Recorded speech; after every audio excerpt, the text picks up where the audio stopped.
नमस्कार साथियों, वंदे मातरम, जय श्री राम, जय हिंद भारत।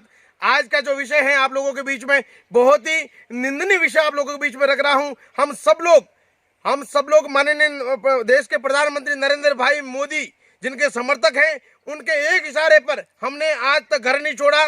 जो लोग जहां पर थे, जिस स्थिति में थे, वहीं पर वैसे ही रहे हम लोग। उन्होंने कहा थाली बजाओ, हमने थाली बजाई। उन्होंने कहा दीपक जलाओ, हमने दीपक जलाया। उन्होंने कहा फंड दो, तो हिंदुओं ने फंड दिया। परंतु देख के देश का दुर्भाग्य देखिए। मैं कल की बात करूंगा। कल रात को 12 बजे हिंदुस्तान के भारत के गृह मंत्री माननीय अमित शाह जी रात को 12 बजे एक ऑर्डर पारित करते हैं। शर्तों के हिसाब से देश के अंदर वो सारी दुकानें खोल दी जाएगी रात को 12 बजे। क्यों भाई? माननीय गृह मंत्री साहब, ऐसी क्या नौबत आई? कहां से दबाव आया? किस मौलाना ने आपको बोला कि रात को 12 बजे आपको ये मार्केट बाजार खोलने की आपको नौबत आई? क्यों? क्योंकि रमजान का महीना शुरू हो गया मेरे साथियों। ये लोग सुनिए मेरी बात को। हिंदुस्तान में रामनवमी के दिन इस देश के अंदर कोरोना के केसेस कम थे, मगर हिंदुओं को रामनवमी नहीं मनाने दी। होली के दिन इस देश के अंदर बहुत कम केस थे, एक भी मौत नहीं हुई थी, परंतु किसी को भी होली मनाने नहीं दी। हनुमान जयंती, नवरात्रि और ऐसे अनेकों हिंदू त्योहार जो थे, एक भी हिंदू त्योहार मनाने की अनुमति नहीं गई। इतना ही नहीं, नवरात्रि के दिन एक मंदिर में एक पुजारी अकेले पूजा कर रहा था, उसको मार मार के मौत के घाट उतार दिए गए।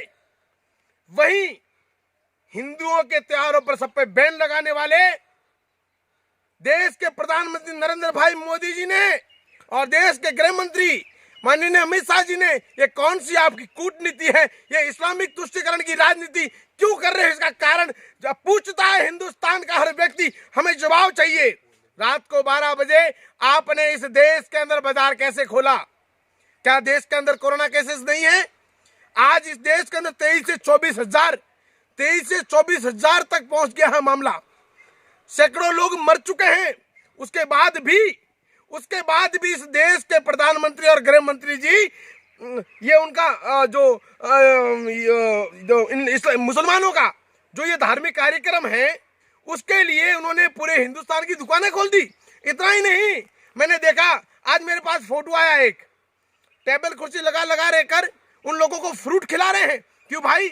नवरात्रि में किसी हिंदू के घर पर उन्होंने 9 दिन तक नवरात्रि के उपवास किए, किसी के घर पे आपने फल फ्रूट भेजे? नहीं भेजे।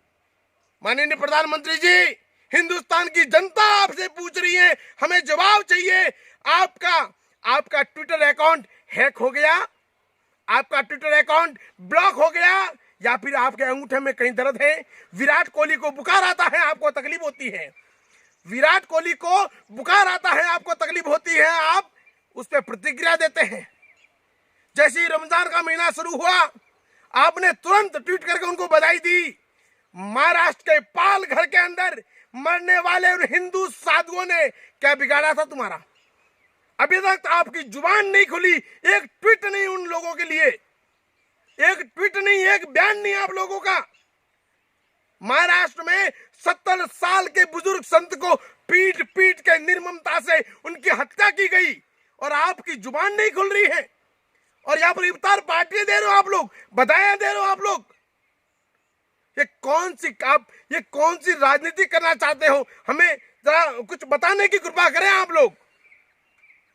आपको किसका दबाव है? आप किन लोगों से डर रहे हो? किन लोगों ने आपको डराया है कि रात को 12 बजे? आज देश की स्थिति इतनी गंभीर है, हर रोज सैकड़ों हजारों की संख्या में कोरोना के मामले बढ़ते जा रहे हैं। वहीं पर आपने देश के अंदर बाजार खोलने की अनुमति दे दी। एक भी हिंदू मंदिर नहीं खुला है वहां पर। दिल्ली और ऐसे कई क्षेत्र हैं, वहां पर आपने ऐसी अनुमति दे दी कि भीड़ लगी हुई है।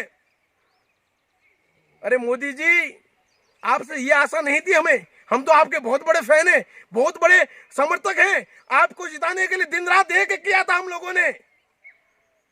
आप उन्हीं लोगों पर हमारे खून पसीने के पैसे लुटा रहे हो, जो लोग थूक थूक कर हिंदुओं के घरों को बर्बाद कर रहे हैं। कोटा की घटना, कोटा के अंदर एक जिहादी मुल्ली सुअर की पिल्ली, वो हरामजादी प्लास्टिक पर थूक कर हिंदू के घर में फेंकती है। पुलिस वालों के ऊपर पथराव किया गया, पुलिस वालों पर थूकना, डॉक्टरों के ऊपर मारपीट, डॉक्टरों के साथ में ऐसी गंदी हरकत। और उन्हीं लोगों के लिए आप हिंदुओं का फंड बर्बाद कर रहे हो, फिर भी हमने कुछ नहीं बोला। परंतु ये दोगली राजनीति अब चलने नहीं देंगे। हम लोग साफ ब्राह्मण हैं, बोलेंगे, कुछ करेंगे, और कर नहीं सके तो बोलेंगे, और बोल नहीं सके तो लिखेंगे। परंतु अगर आपको उस गद्दी पर बिठाने की ताकत रखता है तो हम लोग आपके ऐसे कार्यों का विरोध भी करेंगे, समय समय पर आपको एहसास करवाएंगे कि यह आपने गलत किया है।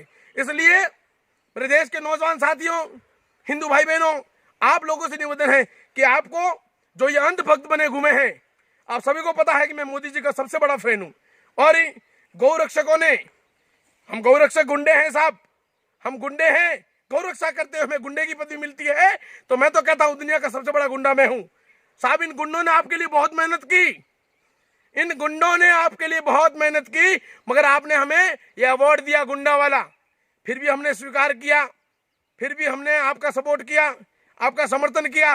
परंतु ये गंदी दोगली राजनीति क्यों करी हमारे साथ में? ये दोगली राजनीति क्यों? रात को 12 बजे बाजार खोलने का ऑर्डर क्यों दिया गया? हम जवाब पूछ रहे हैं, आप लोगों को जवाब देना पड़ेगा। और मेरा निवेदन, इस वीडियो को इतना शेयर करे कि हिंदुस्तान की उन वीडियो हर मीडिया के पास पहुंचे, और देश के प्रधानमंत्री और देश के गृह मंत्री जी के पास ये वीडियो पहुंचे। और शायद मुझे लगता है कि कुछ अंधभक्त ऐसे हिंदू भी बैठे हैं जो अंधभक्त होके बैठे हैं। मुझे पता है इस वीडियो पर गलत कमेंट भी करेंगे, करने वाले करने दो, मुझे कोई फर्क नहीं पड़ता। परंतु जो सच्चाई बात है ऐसे टाइगर राजपूत बोलेगा। धन्यवाद। वंदे मातरम। जय हिंद, जय भारत।